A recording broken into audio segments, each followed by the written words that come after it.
Now, 2020 has ended, is ending. I'm recording this just before Christmas. A lot of people do like, here's the top books for the year.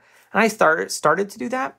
But really when I looked at it, it wasn't necessarily the top books. It was the top ideas that I'm still kind of wrestling through from some of the books that I read. And there's a bunch that like really tie together in lots of ways. So that's what I'm going to cover today.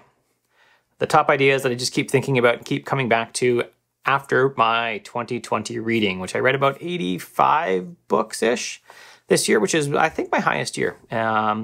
Definitely my highest year in a number of years, but I think it might be my highest year since I started keeping track. Before we get there, though, 2 ways to support the channel. Number 1 is to go to patreon.com/CurtisMcHale, support the channel. Number 2 is to go to curtismchale.ca/Skillshare. There you can sign up to Skillshare, take one of my courses either on TickTick or on time blocking. Patrons get my courses for free. Buckle up. Now, the first book I want to talk about is How to Take Smart Notes. It revolutionized how I took my notes on books, and it was so revolutionary that I really feel like all the notes I took before this basically don't count. I felt the same way about How to Read a Book by Mortimer Adler, which is kind of on my shelf to reread back here. When I read that, I said, all the reading I've done before this just kind of doesn't count anymore. Now, luckily I was 35 when I read that, so I have lots of my reading life left. And I feel lucky, I read this when I was 40-ish. Yeah, about 40, I guess. I am 40. Can't remember if I read it before my birthday or after my birthday. But anyway. And I feel like it just changed how I took notes and how I want to make connections and gave me a better framework to do that. So those are the first two I want to really highlight. Because I was getting some of the ideas, especially out of How to Take Smart Notes, in my general reading. I was trying to link things together, but I didn't have a system by which to really make it effective. Next up, we kind of group two ideas together, kind of racism and misogyny come together. I find it really hard to pull apart a lot of the ideas that are in there. And a lot of it is because it's mostly, perpetrated by white men on both sides of this.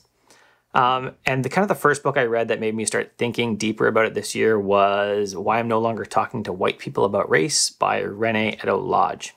In that book, I was really introduced to the idea that racism is a white people problem, mostly, pretty much all. And the consequences of that problem are entirely paid by other people. It's not like an addiction where, yes, your family pays, but you also pay in your health. Like, white people create this terribleness of racism, mostly, right? White people, and the people that pay for it, the people who also are forced to do all the education on it, are people of color. And the same idea was really present in Raising Empowered Daughters by Mike Adamick, which is it's a parenting book, but it's really a book, an anti-misogyny book, and where it really comes down to the problem of misogyny is white men's problem, and the people that pay for it is women, and the people who have to do all the education on are women. And so men just push this huge, terrible burden on women all the time. And those, just kind of the same things together, just one racism, one misogyny.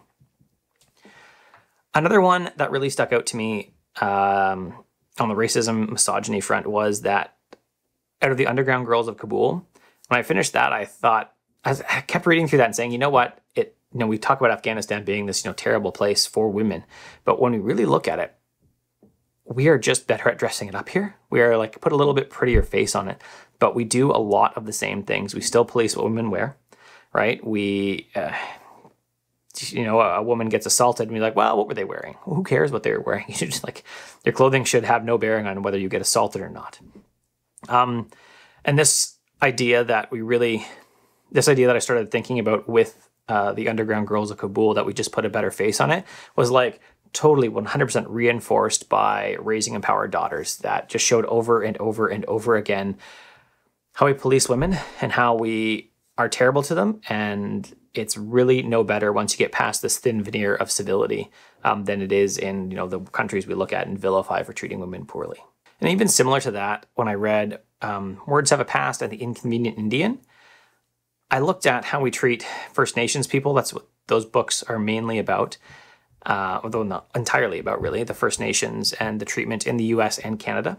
They both span both sides of the border.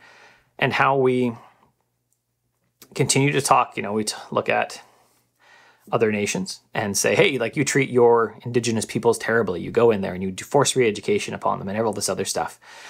and we just put a thin veneer of niceness on top of how we treat First Nations, right? This is how we get instances like 1492 land back lien, where the natives were, or the First Nations were have treaty rights to land that has being developed by people, and the government has never come through on it. And the government's like, go to court. And usually what happens, if we looked at the Inconvenient Indian then, is that the court says, you're totally right. This is your land. Nobody should be on it, but they're already there. So here's some money. And then First Nations are like, no, I want the land back. And the court says, nah, forget it.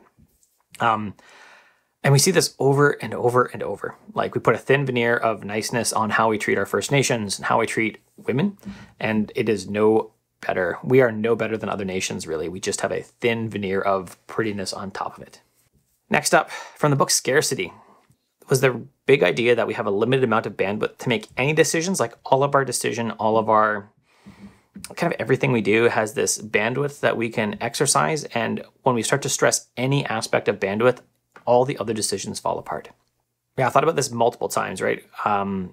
We think, it's easy to think as white people, back to racism, that we look at rundown neighborhoods, which, come in many ways from systemic racism, systemic, fighting against equality. And we say, oh, well, it's terrible over there, but I would never do that. Like, if I had all these things happen to me, I would totally never do that. And we literally have no idea what it would be like, because we don't have this overwhelming, continual background noise for both women and for people of color, of racism and of misogyny, right? To be a woman in this world, to be a person of color in this world, is a background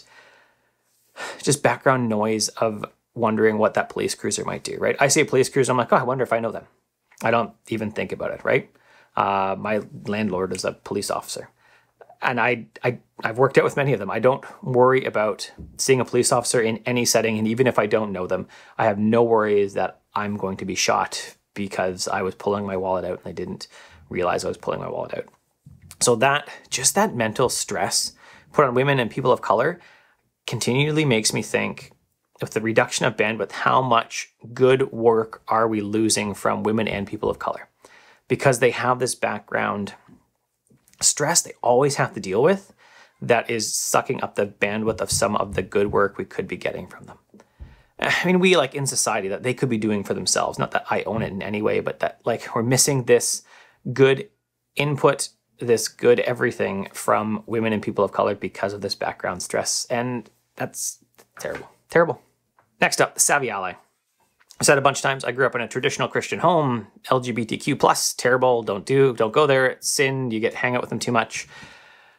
It's going to be a bad thing.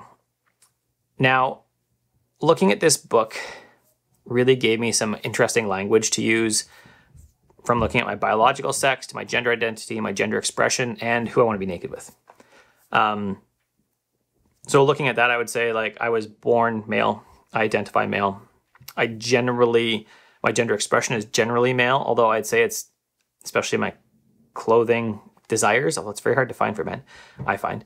A lot of the colors I want to choose would tend towards traditionally female now. And I'm attracted to females. That's who I want to get naked with, females, specifically my wife.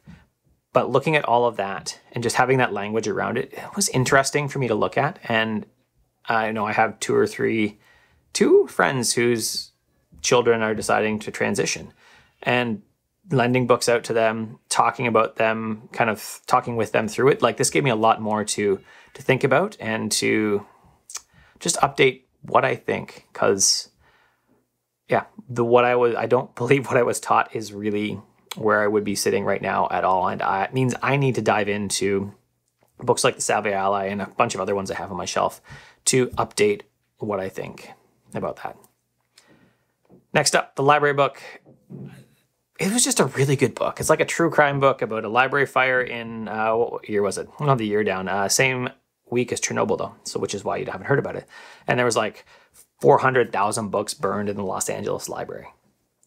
So going through that and looking at the true crime aspect of it and looking at the love of the library and how the library has changed from this place for books to basically a community center. It is one of the only places that homeless people, drug addicted people, people on the edges of society can go to, be warm in the winter and not get kicked out. and don't have to pay anything.